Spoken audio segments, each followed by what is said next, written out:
En la palabra del Señor, Mateo 28, 19 dice: Por tanto, id y haced discípulos a todas las naciones, bautizándolos en el nombre del Padre, del Hijo y del Espíritu Santo.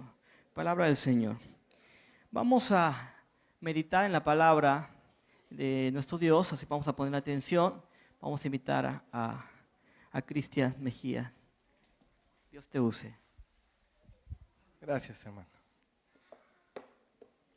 Buenos días, hermanos. Es un privilegio nuevamente estar delante de ustedes y en la presencia de Dios. ¿Confiamos en que estamos en la presencia de Dios? Así lo creo también. Los invito a que inclinemos el rostro para empezar este estudio. Amante Padre que estás en las alturas de los cielos, muchas gracias te damos por todo lo que nos regalas, Padre. En este momento habremos de estudiar tu santa palabra, el espíritu de profecía, y queremos que la guía mayor sea tu Espíritu Santo, que nos guíe, que nos dé luz, que nos dé entendimiento, pero sobre todo, Señor, que seas tú quien dé el mensaje esta mañana. En el nombre de Jesús lo pedimos. Amén.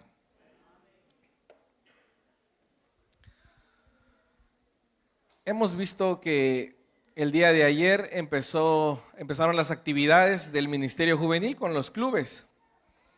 Y a lo largo de estos sábados de enero van a empezar las actividades de todos los ministerios. Ya empezará el Ministerio Infantil, el Ministerio de las Damas y algunos ministerios más. Este sábado, empiezan las actividades del Ministerio de Mayordomía. Y es un ministerio fundamental en nuestra iglesia. Agradezco a la directiva de Mayordomía, nuestra hermana Hulda, el hermano Elí, que gustosamente me invitaron a participar. Y hemos de estudiar cuál es el plan que Dios tiene para su iglesia.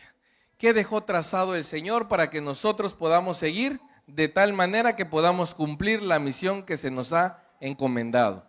Ya leíamos en la lectura bíblica cuál era la misión para nuestra iglesia en Mateo 28 y la llamamos la Gran Comisión. Sin embargo, debemos ver cómo esto se relaciona con el plan financiero que Dios planeó para su iglesia, para que podamos tener éxito en esa comisión que nos ha sido encomendada. ¿Cuál es el propósito de lograr predicar el evangelio? Que todas las personas conozcan del amor de Dios. ¿Y qué va a suceder cuando todos conozcan el verdadero evangelio? Cristo ha de venir por segunda vez. Así que debemos ocuparnos, debemos poner atención en qué papel jugamos nosotros dentro de este plan para que podamos hacerlo de la mejor manera, hacer lo que Dios demanda de nosotros. Y a veces queremos o somos un poquito reacios al tema de la mayordomía porque no entendemos quién es el autor, qué hay detrás y el por qué está trazado este plan. Y para que entendamos quién fue el autor de este plan, vamos a leer algunos versículos de la palabra de Dios. Y el primer versículo dice: aprende pues hoy y reflexiona en tu corazón que Jehová es Dios arriba en el cielo y abajo en la tierra. ¿Y cuántos más hay? No hay otro. Dios es el único. Siguiente versículo: acordaos de las cosas pasadas de los tiempos antiguos, porque yo soy Dios y no hay otro Dios, y no hay nada semejante a mí. Tercer versículo: yo Jehová, y fuera de mí no hay quien salve. Y el último: por tanto tú te has engrandecido, Jehová Dios, por cuanto no hay como tú, ni hay Dios fuera de ti, conforme a todo lo que hemos oído con nuestros oídos. Entonces, estos versículos son para que nosotros conozcamos la naturaleza del autor de este plan. Y una vez que entendemos quién es el autor de este plan, entonces sabremos qué decisión vamos a tomar. Si queremos ir adelante con el autor o por el contrario vamos a hacer oposición. Vamos a ser contrarios al plan que Dios ha establecido. El Señor Dios, no hay otro. Él es dueño de todo, arriba en el cielo y abajo. Y Él es quien nos ha dado esta gran encomienda. ¿Cuál es esa encomienda? Mateo 28. Id y haced discípulos a todas las naciones, bautizándolos en el nombre del Padre, del Hijo y del Espíritu Santo. Otra vez la encomienda, vi volar por en medio del cielo a otro ángel que tenía el evangelio eterno. ¿Para qué? Para predicarlo a los moradores de la tierra, a toda nación, tribu, lengua y pueblo. ¿Es la misma misión o es diferente? Es la misma. Último versículo, recibiréis poder. ¿Cuándo? Cuando haya venido sobre vosotros el Espíritu Santo. Entonces me seréis testigos en Jerusalén, en toda Judea, en Samaria y hasta lo último de la tierra. Ya sabemos quién ideó el plan. ¿Creemos en quién ideó el plan, sí o no? ¿Creemos que Dios es Dios y no hay otro? Amén. Ahora ya tenemos claro cuál es ese plan, cuál es la misión. Y si nos queda alguna duda o no sabemos qué argumentos, qué herramientas tenemos para ir adelante con el plan, entonces el Señor nos dice, no te apures, no te estreses, yo soy el dueño de todo. Los cielos y la tierra son de Dios. El mundo y los que en él habitan, ¿de quién es? De Dios. Toda bestia, animales, collados son de Dios. Mío es el oro y la plata, dice Dios. El poder, la gloria, el honor, las riquezas, los cielos, la tierra, todo lo que hay en ella, de Jehová es. Todas las almas son de Dios. Y todo lo que hay debajo del cielo, ¿de quién es? De Dios. Dios es dueño absoluto de todo lo que existe. Entonces, ¿qué pasa con lo que nosotros poseemos? ¿Será acaso que Dios es dueño de nuestros hijos o nos pertenecen nuestros hijos?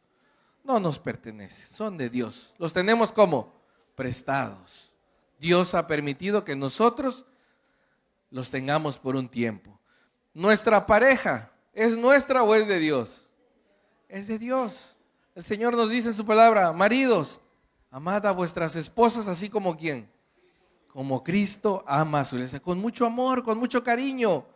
Parejas, esposos, matrimonios, quiéranse con mucho cariño. ¿Por qué? Porque Dios así lo ha dicho. Entonces, realmente todo lo que nosotros tenemos no es nuestro. ¿De quién es? De Dios. Y Él ha permitido que nosotros lo administremos. Por lo tanto, entonces somos mayordomos, somos administradores de lo ajeno, porque lo que tenemos no es nuestro, es de Dios. Actualmente nos encontramos administrando las propiedades de alguien más. ¿Y ese alguien más quién es? Dios. Todos somos mayordomos. ¿Hay alguien aquí que crea que no es mayordomo de Dios? Nadie, ¿verdad? Qué bueno. Todos somos mayordomos de Dios. Entonces, todos debemos entrar en este plan. Dios es dueño de todos. Pero ¿cuál es el plan de Dios? Testimonios para la Iglesia en el tomo 2, página 582. ¿Todos aquí creemos en el espíritu de profecía, hermanos? Amén. Bueno, vamos a continuar nuestro estudio porque vamos a combinar lo que nos dice la Biblia con lo que nos dice la hermana White. El plan de la benevolencia sistemática fue una disposición ¿de quién? Del propio Dios. ¿Fue una idea de un pastor? ¿Fue una idea de un anciano? ¿Fue idea de un tesorero? No, ¿de quién fue idea? Del propio Dios. Y cualquiera que diga lo contrario, ¿qué es? Mentiroso, falso. ¿Por qué? Porque la mensajera del Señor está dando testimonio que Dios ideó este plan. Número 2, si el plan de Dios fuese seguido como Él lo ha indicado, la 10ª parte de toda ganancia, entonces habría abundancia de recursos para llevar adelante su obra. Este es el plan de Dios. Y en Consejos sobre Mayordomía Cristiana hay una cita donde nos dice que una iglesia pobre, una iglesia con una tesorería empobrecida, una iglesia donde los hermanos son infieles, es una ofensa a Dios. Es una ofensa a Dios. ¿Por qué? Porque no estamos siendo honestos con Dios. Si no somos capaces de ser honestos con Dios, entonces estamos en serios problemas, porque nuestra vida espiritual pierde todo sentido.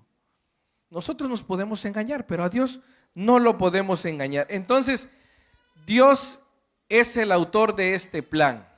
Nosotros somos sus emisarios, somos sus mensajeros, somos los misioneros. Y nos dice, no te preocupes, yo te voy a dar todo lo que necesites para que cumplas la misión. ¿Y cuál es el plan para llevar a cabo la misión? Empezamos entonces a ver el plan, por medio del plan de la benevolencia sistemática. debemos plantearnos algunas preguntas. ¿Alguna vez nos hemos preguntado cuánto dinero se necesita para llevar el evangelio a todo el mundo? ¿Alguien se lo ha preguntado? ¿Alguien ha sido aventurado de hacer las cuentas o de preguntárselo siquiera? ¿Cuánto dinero? Ha de ser mucho. Si pensamos por lo menos en nuestra iglesia local, llevar a cabo actividades evangelísticas durante todo el año requiere mucho capital. Se necesita invertir en materiales, en invitados, en actividades, en traslados, en muchos recursos para poder llevar a cabo la misión. Entonces, en todo el mundo se necesita demasiado. Ahora la segunda pregunta ¿es posible llevar a cabo la misión sin dinero? ¿Sí o no? ¿Qué dicen ustedes? Los noto confundidos. Alguno va a decir, mejor no digo nada para no equivocarme. ¿Es posible llevar a cabo la misión sin dinero? ¿Sí o no? No. Necesitamos los recursos. ¿Con qué damos estudio bíblica? Con material impreso. ¿Y cómo se costea ese material? Con recursos. Cuando traemos un invitado hay que pagar pasajes. Cuando se hace un evento grande hay que rentar un local y todo lo que eso conlleva. Cuando solamente yo voy a dar un estudio bíblico, tengo que trasladarme hacia la casa de alguien más. ¿Y ese traslado qué me implica? Gasto. ¿Se puede predicar, llevar a cabo la misión sin dinero? No. Por eso es parte esencial del plan de Dios. Ahora, tercera pregunta. ¿Ha fracasado el plan financiero de Dios para su iglesia? ¿Alguien dice que sí? Entonces, si no ha fracasado el plan, quiere decir que nuestra tesorería está rebosante, que todos estamos adentro. ¿Será acaso que todos estamos adentro participando en este plan? No todos estamos. Entonces, ¿ha fracasado el plan financiero de la iglesia? Si decimos que sí, nos quedan dos opciones. O el plan estuvo mal diseñado, o los que están ejecutando el plan están fallando. ¿Cuál de esas opciones es la más viable? La segunda, porque ¿quién ideó este plan? Dios. Y si Dios lo hizo, es un plan perfecto. Pero Dios usa instrumentos que no somos perfectos. Y ahí es donde está el margen de error. Y número 4, bueno, entonces, ¿qué plan diseñó Dios para que su iglesia no le falte recursos? Y en ese sentido vamos a seguir estudiando. Consejo sobre mayordomía cristiana. Dios ha puesto sus recursos en las manos de ¿quiénes? De los hombres, de nosotros, de ti y de mí, para que los dones fluyan por canales humanos al cumplir la obra que nos ha asignado en lo que se refiere a la obra de salvar almas. ¿Cuál es el propósito entonces de este plan financiero? Salvar almas. Ese es el propósito. Quiere decir entonces, si yo me resisto, si yo endurezco mi corazón, si yo pienso primero en mis necesidades, ¿qué estoy haciendo? Me estoy oponiendo a la obra de salvar almas. Y eso es algo delicado. Yo creo que nadie quiere decir, yo quiero ser piedra de tropiezo en la predicación del evangelio. Nadie, nunca. No lo decimos, pero con nuestros actos a veces lo demostramos y damos testimonio de que ciertamente somos piedra de tropiezo en la salvación de las almas. Entonces, Dios nos ha puesto como emisarios, como parte clave. ¿Por qué? Número 1, para que en nuestro corazón se erradique la codicia. Número 2, erradiquemos el egoísmo. Por eso es que esto juega un papel tan importante. Por eso es que a veces nos aferramos tanto al dinero. Por eso es que a veces es tan difícil de escuchar esto. Por eso a veces decimos, me equivoqué de sábado. Hoy no debía haber venido a la iglesia porque si me hubiera enterado que iba a hablar el hermano Cristian otra vez de mayordomía, no hubiera venido. Mejor veía la repetición de la transmisión. Puede ser que alguno pensó así. Sin embargo, el Espíritu de Dios nos ha traído. ¿Para qué? Para que invitarnos nuevamente, hagamos otro pacto con el Señor. Dios ha dado su plan a su pueblo. Un plan para obtener sumas suficientes con que financiar sus empresas. El plan, ¿cuál es el plan? El diezmo. Todos pueden practicarlo con fe y valor porque es de origen. ¿De qué origen es? ¿Humano? No, divino. Y no requiere profundidad de conocimiento para comprenderlo y ejecutarlo. Y entonces aquí yo les pregunto, ¿será que todos tenemos la capacidad para poder predicar, estudiar y analizar Apocalipsis, Daniel y todos los demás profetas? ¿Todos podemos? No todo se nos facilita, ¿verdad? Porque necesitamos estudiar, preparación, oración. Pero la mensajera del Señor nos dice, iglesia, el tema del diezmo no requiere profundidad de conocimiento. No necesitas comprenderlo tanto. ¿Para que qué? Para que lo puedas ejecutar. No es difícil de entender. ¿Por qué? Para que todos, desde el más pequeño hasta el más grande, lo entiendan de la manera más sencilla. ¿Y qué cosa? Y lo ejecuten. Ese es el plan de Dios, de origen divino, no de origen humano. Entonces, hasta aquí, ¿vamos entendiendo cuál es el plan de Dios? Sí, que todos nos involucremos. Ahí dice, todos pueden practicarlo. El Antiguo Testamento nos da más luz en la Biblia. Jehová habló a Moisés y le dijo, di a los hijos de Israel que recojan para mí una ofrenda. Más abajo dice, así habló Moisés ¿a quiénes? ¿A todos los varones? No, a toda la congregación de los hijos de Israel. Vinieron tanto hombres como mujeres, todos de corazón generoso, y todos presentaban una ofrenda de oro a Jehová. Siguiente versículo, todos traían ofrenda. Siguiente, Moisés recibió las ofrendas de todos los hijos de Israel.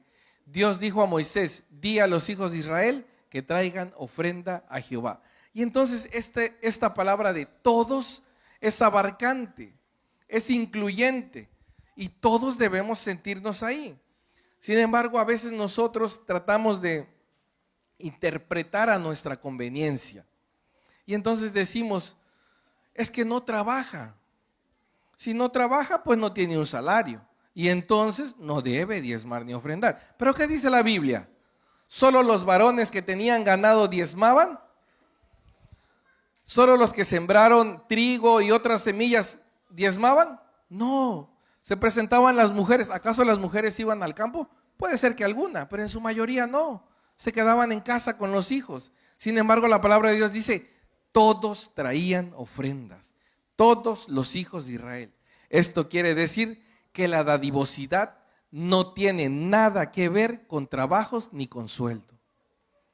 La dadivosidad no tiene nada que ver con trabajos ni con sueldo. Tiene que ver con un corazón agradecido. Y vamos a seguir estudiando. Vamos a ir a Levítico. Cuando yo leí esto en la Biblia, la primera vez quedé impactado. Y los invito a que vayamos a la Biblia para que ustedes lo lean conmigo. Y no piensen que es un invento, algo sacado de contexto. No, es palabra de Dios. Y vamos a estudiarlo. Vamos a Levíticos 27. Y vamos a ver qué quiere decir la Biblia cuando dice que todos traían ofrenda. Vamos a leer los primeros 2 versículos. Habló Jehová a Moisés. Desde aquí ya empezamos bien. ¿Quién dio la indicación? Jehová. Y le dijo, habla a los hijos de Israel y diles, cuando alguien haga un voto especial a Jehová, según la estimación de las personas que se hayan de redimir, lo estimarás así. Entonces le está diciendo Jehová a Moisés, ¿sabes qué, Moisés? Cuando los hijos de Israel quieran hacer un pacto conmigo, los vamos a estimar de esta manera. Y el varón de 20 a 60 años debe dar 50 ciclos de plata. La mujer de 20 a 60 años, 30 ciclos de plata. El varón de 5 a 20, 20 ciclos de plata. Y la mujer de 5 a 20, 10. Ahora viene la parte interesante, hermanos.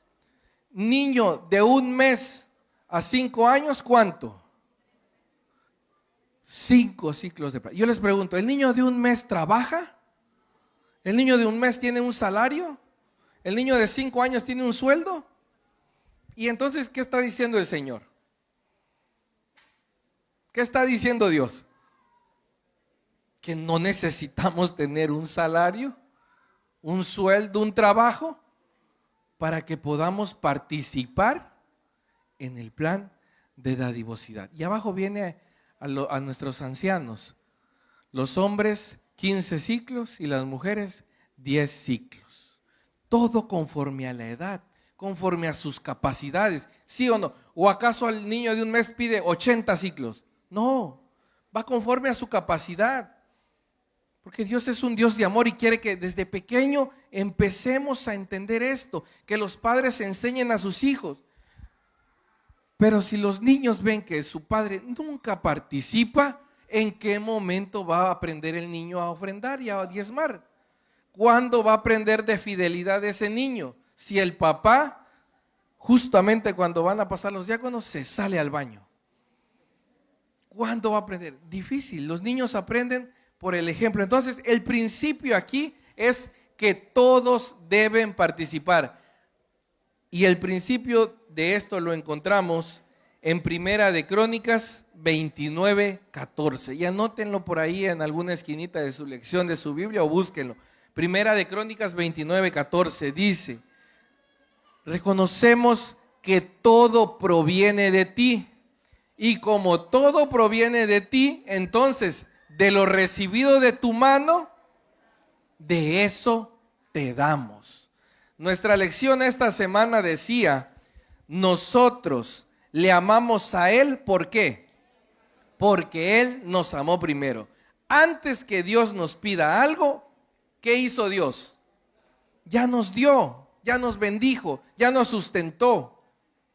Por eso es que luego Él dice: sé fiel, no seas deshonesto conmigo. Y el principio bíblico entonces está aquí. ¿Quiénes están exentos entonces de diezmar y ofrendar? Aquellos que no han recibido nada de la mano de Dios. Ellos sí están exentos de no dar nada. ¿Por qué? Porque no han recibido nada. Y si Dios no te ha dado nada, tampoco te va a quitar lo que no te ha dado. Dios es justo. Si no te ha dado nada a Dios, no te pide nada. Pero si Dios ya te dio, ya te bendijo, entonces ¿qué hay que hacer? Adorar, agradecer, responder con amor. Entonces, mis hermanos, nuevamente, ¿quién está exento de participar en los diezmos y las ofrendas? A menos que tengas el valor o la realidad de decir: a mí Dios no me ha dado nada. Bueno, entonces no te preocupes. Dios no te quita lo que no te ha dado. Y eso es una verdad que es impactante. Y quise presentarlo esta mañana porque estamos iniciando el año y porque podemos hacer planes con la familia, podemos hacer planes con el esposo, con los hijos y empezar a educar, si habíamos dejado de hacerlo, retomarlo. ¿Por qué? Porque es la voluntad de Dios. ¿Qué dice el Espíritu de profecía? Cristo en su santuario: mientras se llevaba a cabo la construcción del santuario, el pueblo, fuesen ¿qué? Ancianos, jóvenes, adultos, mujeres o niños, continuaron trayendo sus ofrendas hasta que los encargados de la obra vieron que ya tenían lo suficiente y aún más de lo que podrían usar. Cuando el pueblo de Israel se enteró que Dios había ideado un plan para habitar en medio de ellos, se emocionaron tanto que empezaron a dar. Y yo quiero participar de la construcción del santuario. Y aquí está lo mío. Y venía un niño corriendo: yo tengo otro poquito de oro. Y los jóvenes: aquí tengo más. De tal forma que abundó, que hasta sobró. Tenemos ahí 5 grupos de adoradores: ancianos, jóvenes, adultos, mujeres y niños. Faltan 2. Cada semana Dios quiere de cada familia ser recordado por cada uno de sus miembros para cumplir plenamente su plan. La Review and Herald de diciembre de 1895. ¿Será que está hablando de un plan distinto o seguimos hablando del mismo plan? Estamos hablando del mismo plan incluyente. Dice que Dios quiere ser recordado por cada uno de los miembros de la familia. No quiere que solo el padre, la cabeza del hogar, tenga el privilegio de recordar cuánto Dios lo ha bendecido, sino que toda la familia haga remembranza de cuán bueno y bondadoso es Dios con ellos y puedan participar de este plan. Cada miembro de la familia debe tomar parte en esta obra de la benevolencia sistemática. Nuevamente, ¿dice el matrimonio, papá, mamá? No, cada miembro de la familia. Y el principio es repetitivo. ¿Repetitivo para qué? Para que nos quede claro, para que podamos entenderlo y así ponerlo en práctica, convencidos de que es un plan divino, que no es una invención de hombre. Lugar cristiano, cada miembro de la familia, desde el mayor hasta ¿cuál? Hasta el menor, debe tomar parte en la obra de la benevolencia sistemática. Aquí no dice que solo el papá, que solo la mamá. Desde el mayor hasta el menor, todos deben entrar en este plan. Todos deben experimentar la bendición de tener una relación personal con Dios. Dios quiere que desde pequeñitos sus hijos entiendan a reconocerlo como el sustentador de todo, como el dueño de todo. Y ahora sí, aquí caemos en errores, pues desde los más grandes hasta los más pequeños. Familia Sánchez Sánchez, familia Pérez Pérez, familia López López. Pero el Señor no nos está diciendo, ¿sabes qué? Cabeza de familia, el líder del hogar, preséntate tú y presenta todas las ofrendas que representan a los de tu casa. En ningún versículo dice eso, pero ¿qué sí dice? Cada miembro de la familia, todos, niños, jóvenes, ancianos, eso sí dice la palabra de Dios. Entonces, ¿qué vamos a seguir? ¿Vamos a seguir permaneciendo en nuestro capricho? ¿Vamos a seguir permaneciendo en esa práctica que no es bíblica? Que quizás así lo aprendimos malamente de papá, de mamá, o que del hermano que nos doctrinó, o así cuando yo llenaba mi sobre vi al hermano de al lado y dije, bueno, pues se puede, familia López López. Pero no, la Biblia no habla de eso. No dice preséntense en grupo y den sus ofrendas. No, todos los hijos de Israel, desde el mayor hasta el menor. ¿Vamos quedando claros, hermanos? Cuando estudiamos y nos sumergimos en algún tema, vamos encontrando verdades bonitas, que nos sorprenden, pero que nos instan a ser mejores cristianos cada día. Y lo más bonito de la mayordomía es que de todas las áreas de la vida cristiana, en la mayordomía es la única en la que el Señor te dice, ponme a prueba en esto. Ponme a prueba en esto. Pruébame. Intenta, arriésgate conmigo.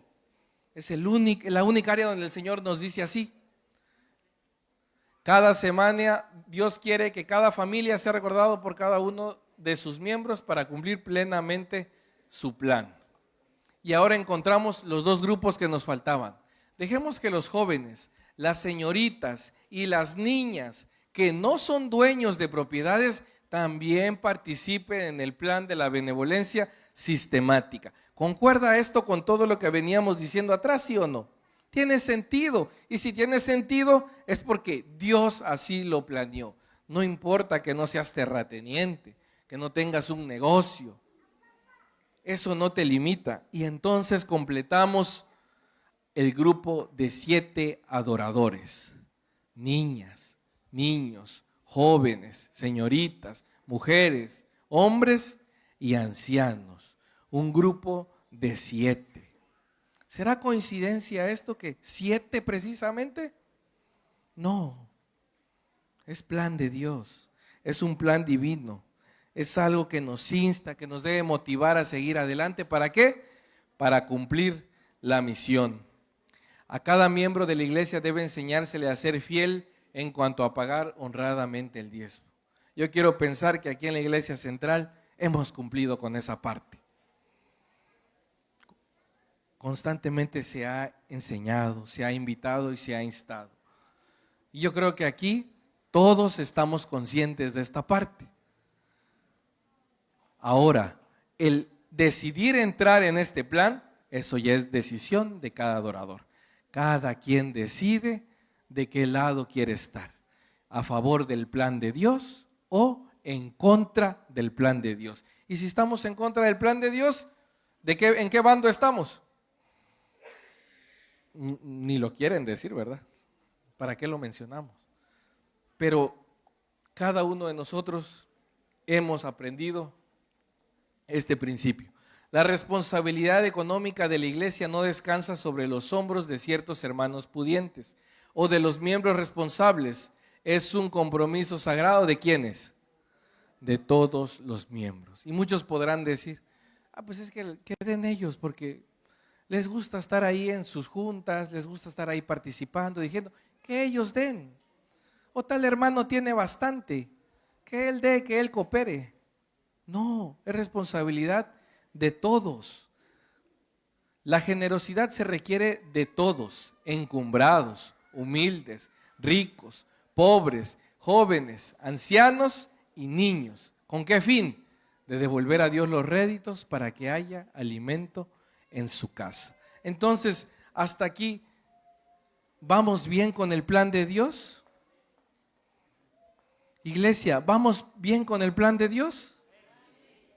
Amén por los que sí, porque hay hermanos aquí en esta iglesia que podemos decir encumbrados, hay hermanos humildes, hay hermanos ricos, pobres, jóvenes, que sí han aceptado este desafío, que han aceptado el poner a prueba a Dios y que han sido bendecidos. Yo estoy seguro que aquel que ha decidido entrar al plan de Dios no se ha arrepentido, porque ha visto cómo Dios ha sostenido a su familia, su salud, y las bendiciones no siempre son económicas. Bendición es tener una familia estable, bendición es tener salud, bendición es tener a los hijos en la iglesia, bendición es estar un día más adorando como familia en la casa de Dios. Esa es la bendición de Dios. Bendición es esperar un bebé, que la familia crezca. Eso es bendición de Dios. Pero a veces nos fijamos solo en lo material. ¿Por qué? Porque somos codiciosos, somos egoístas. Entonces, este es el plan que Dios tiene para su iglesia. En primer lugar, ¿Dios qué hace? Bendice. ¿A quién bendice? Al hombre, al ser humano. Y entonces el hombre, en respuesta, ¿qué debe hacer? Presentar sus diezmos, sus ofrendas, sus donaciones o pactos, sus primicias.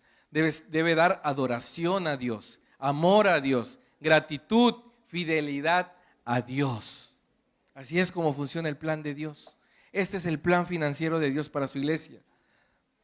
¿Y nosotros a quién le entregamos todo eso? ¿A la iglesia o a Dios? ¿A quién le entregamos nuestra adoración? ¿A Dios o a la iglesia? Es a Dios. Y Dios ha ideado este plan, que todo eso que sus hijos fieles y obedientes dan, es llevado a la tesorería, a la iglesia. Es para Dios, pero lo entregamos en la tesorería de la iglesia. Y ahí está toda la estructura de nuestra iglesia organizada, de tal manera que no haya fuga, de tal manera que no haya fallos. Pero por ahí alguien puede decir, es que yo no confío que si lo doy, lo vayan a usar de la mejor manera. Esa persona no le está dando su adoración a Dios. Esa persona entonces le está dando su adoración a la iglesia, porque estás poniendo tus ojos en los seres humanos. Y por ahí no es el plan de Dios. Normalmente nuestros hermanitos que no les gusta participar, presentan actitudes de rebeldía, de crítica, de juzgar, de señalar, apatía. Y de repente vienen a ver quién se equivoca hoy para que lo podamos comentar a la hora de la comida y nos divirtamos con la familia. A ver quién pasa con un vestido más corto para que la acusemos. Y así, con un espíritu no adecuado. Pero este es el plan para que el pueblo de Dios pueda llevar a cabo la obra que se nos ha encomendado. Entonces, ¿quiénes son los que deben diezmar? Ahí están los 7 grupos. pero eso se resume a todos. ¿Quiénes deben diezmar y ofrendar? Todos. Y ahora sí, como Martin Luther King, tuve un sueño. ¿Y qué pasaría si todos diezman? ¿Qué es lo que sucedería en esa realidad, en ese futuro que aún no conocemos? Si el sistema de benevolencia sistemática fuese aceptado universalmente, de acuerdo al plan de Dios, no existiría una tesorería empobrecida o una iglesia en decadencia financiera. La hermana White, en Mayordomía Cristiana, dice y hace una pregunta en reflexión diciendo: ¿cuántas cosas hay en tu casa que son del diezmo de Dios? Pero es un análisis individual. ¿Qué tienes en tu casa? ¿Qué usas en tu casa? ¿Qué te pones que es del diezmo de Dios? ¿Qué no te pertenece? Si todos participáramos, no existiría una tesorería empobrecida. Y ahora sí, ayuda para pobres, ayuda para esto, campaña ya, recursos para esto, material, impactos, y nadie pondría un pero. Pero qué desafiantes para nuestros hermanos directores del departamento. Hermanos, traigo un plan y quiero hacer esto. ¿Sabes qué, hermanito? Tu presupuesto es este, porque esto es lo que hay en nuestra tesorería. Y la sonrisa de nuestros hermanos se desdibuja. Y dicen, bueno, pues Dios proveerá, ¿verdad, hermana Hulda? Y entonces, si todos entramos a este plan, no existiría una tesorería empobrecida. Y me gustaría terminar con la siguiente frase. Cuando la leí, la verdad es que me impactó demasiado, que quise compartírselos. Y dice así: cuando alguien no diezma ni ofrenda, no es por un problema económico. Ahí va nuevamente. Cuando alguien no diezma ni ofrenda, no es por un problema económico, es un problema espiritual. Es porque esa persona cortó en algún lado su relación con Dios, de tal manera que la manifestación de sus actos es infidelidad a Dios. Yo sé que muchos aquí han decidido entrar y muchos hermanos se han acercado de manera individual y me han dicho: hermanito, yo no sabía eso, pero lo he puesto así. Y me impacta el testimonio de una hermana que ya se los compartimos aquí el año pasado, que esa hermana año con año va sumando un punto a su porcentaje. Y le dije: hermana, ¿en qué porcentaje va ahorita? Creo que me dijo que iba en el 4 o el 5. Y dijo: pero estoy contenta porque este año que viene voy a subir un puntito más. Digo: y hermana, ¿y en qué momento se va a detener? Me dice: Cristian, no lo sé. Dios proveerá y Dios sabrá. Y no les estoy hablando de una persona adinerada. Les estoy hablando de una persona que ha puesto su confianza en Cristo Jesús. Y cuando nosotros ponemos nuestra confianza en Cristo Jesús, Dios nos sostiene. Porque si Dios cuida de las aves, ¿qué no va a cuidar de cada uno de nosotros, de sus hijos? Dios quiere que todos entremos a este plan. Y queridos hermanos, cada año nuestra iglesia hace provisión de un material para que nosotros podamos refrendar ese pacto, lo podamos renovar. Y constantemente se nos invita, y es un pacto simbólico, porque el verdadero pacto lo hacemos con el Señor. Y algunos de ustedes ya recibió esta tarjetita en su grupo pequeño, probablemente aún no, pero simplemente es para que en casa lo leamos, lo dediquemos a Dios y simbólicamente nos comprometamos. ¿A cuántos de ustedes les gustaría tener uno de estos pactos que todavía no lo tienen? Nuestros hermanos diáconos tienen allá a la mano bastantes de estas tarjetitas para que puedan hacérselos llegar. Allá atrás, mi hermano, hay una hermana que quiere. Si ya recibimos en el grupo pequeño, muy bien. Entreguemos nuestro taloncito con nuestro líder de grupo pequeño. Pero si no, levantemos nuestra mano. Allá arriba, ¿habrá alguien que quiera comprometerse con el Señor? Ahí hay una mano, hermanitos diáconos, arriba.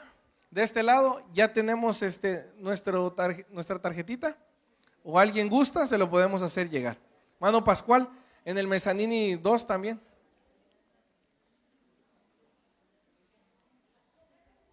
La invitación de este sábado, queridos hermanos, es que podamos una vez más hacer un análisis en nuestra vida. ¿Estamos participando activamente en el plan misionero de Dios? Necesitamos involucrarnos. ¿Por qué? Por bien nuestro, por bien de nuestros hijos, de nuestra familia, de nuestra esposa, de nuestro esposo. Por bien de cada uno de nosotros debemos involucrarnos. Dios quiera que tomemos decisiones, que hagamos compromisos serios con el Señor. Y si hemos fallado, le digamos: Padre, discúlpame. Durante 2, 4, 6 años he estado distraído y me he alejado de esta práctica divina. Pero ayúdame a volver a confiar en ti, a poner toda mi confianza en ti. Y esto ya quedó claro, hermanos. La dadivosidad no tiene nada que ver con trabajo o con salario. Tiene que ver con un corazón plenamente agradecido. Dios quiera que cada uno de sus hijos en esta iglesia acepte este plan y podamos ser de bendición para otros. Que el Señor nos bendiga.